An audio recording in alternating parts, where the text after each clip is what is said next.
case. His defence team argues the Swedish prosecutor doesn't have the right to issue a European arrest warrant. They're concerned the trial would be held in secret with no chance of open justice. They also call it an abuse of process because Assange has offered himself for questioning but was turned down. They also argue Assange is the victim of illegal, corrupt behaviour by the Swedish prosecutors and that any extradition could lead to his deportation to the United States, where he could face the death penalty. The prosecution insists Assange did use violence in his sexual activities in Sweden and tried to play down fears that the case is a ruse to clear the way for an extradition to the United States. The defence team here have started to produce witnesses to try to undermine the extradition case against Julian Assange. Their first, a female retired Swedish judge who says she had more than 30 years' experience in criminal law. She said she regarded the prosecutor's evidence in Sweden against Assange as peculiar and malicious, and the prosecutor as having biased views against men. Yet when the prosecutor here tried to ask her questions, she suddenly found it very difficult to explain Swedish law in English, or even at times to understand some of the questions. Another witness suggested one of the alleged victims had changed her story.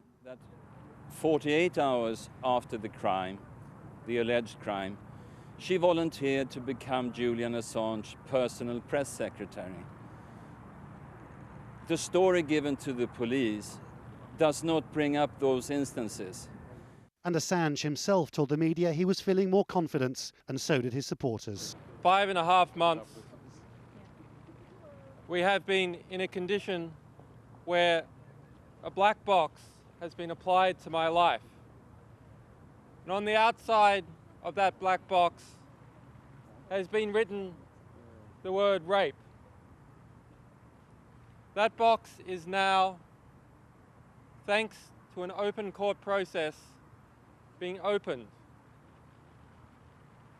And I hope over the next day we will see that that box is in fact empty and has nothing to do with the words that are on the outside of it. I think that some of the evidence came through, which is a very good news, that the truth is emerging. The hearing is scheduled to end on Tuesday. There may or there may not be a final ruling on the extradition. Lawrence Lee, Al Jazeera in London. France's foreign minister is facing calls to resign because she took a holiday in Tunisia during the country's uprising. Michelle Alliot-Marie has said that she regrets taking the holiday in December. She also admitted to using a Tunisian businessman's private jet several times during her stay, but she's refusing to stand down. A controversial Dutch politician has returned to court to resume his trial. Geert Wilders faces charge of inciting hatred, including comparing Islam to Nazism and calling for a ban on the Quran.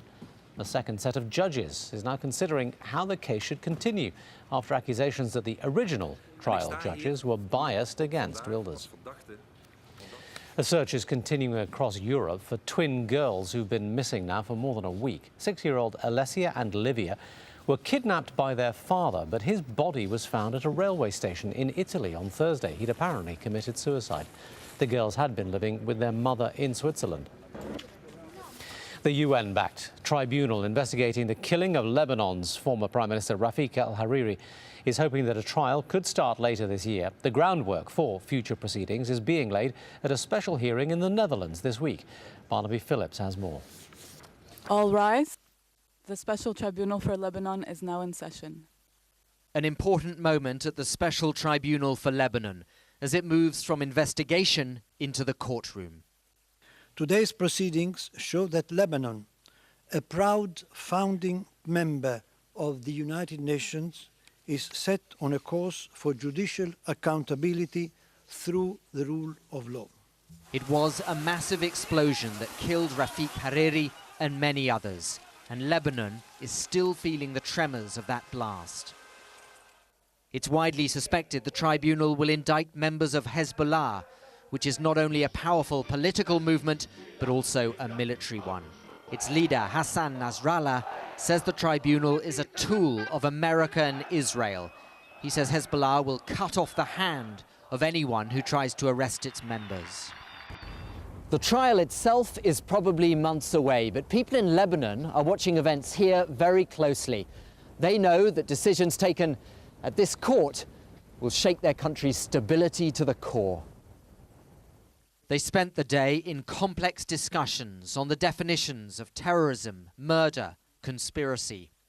But are these lawyers and judges really immune to all the political tensions? They are aware of all these sentiments and the impact of what has happened in those days and what is at stake now. Yet they are professionals who do their job in an impartial, independent way. But the wheels of justice turn slowly, and all the time tensions in Lebanon are bubbling away. Barnaby Phillips, Al Jazeera, at the UN Tribunal for Lebanon in the Netherlands. Well, it's been 15 days and counting, but is protest fatigue setting in Egypt? We're in Cairo's Liberation Square in a moment to find out how the demonstrators are keeping their spirits up. Plus, why this lady is not for turning. Details coming up in a moment.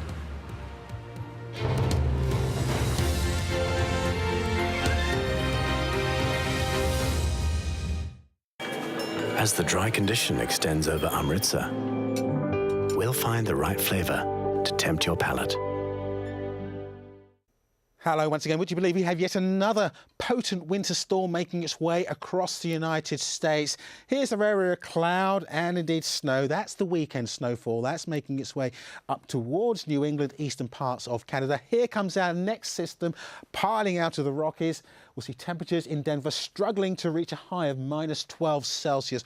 Bitterly cold air coming in once again here. Meanwhile, the temperatures have recovered into Dallas, getting up to 11 degrees, getting up into double figures there. But that's quite a temperature contrast, as is the case for Chicago at -14 Celsius, and a top temperature in DC of only 3 degrees. Similar values there too for New York. The eastern seaboard should be largely fine and dry, at least through the course of Tuesday. That wintry weather will make its way in. Come further south into the Caribbean, we've got some rather heavy rain once again through central areas of the Caribbean into Jamaica. Lesser Antilles stay fine and dry. I suspect we should see it staying dry too for a good part of Puerto Rico and also Haiti. Dry too into central and southern parts of Europe. It's fine, dry. It's reasonably warm as well down into the south, 16 or 17 degrees. It does remain wet and windy across western parts though. More cloud and rain coming into the UK over the next day or so, chiefly affecting those northern parts. Qatar Airways, world's 5-star airline. As China undergoes profound changes, competition for jobs becomes a struggle to survive. 2 graduates fresh out of college seek employment in a city of 8 million people. Now entering the real world, the graduates become increasingly desperate and begin to question their college-trained talents. It's a time of hope and frustration for the workforce of the future. Faces of China at this time on Al Jazeera.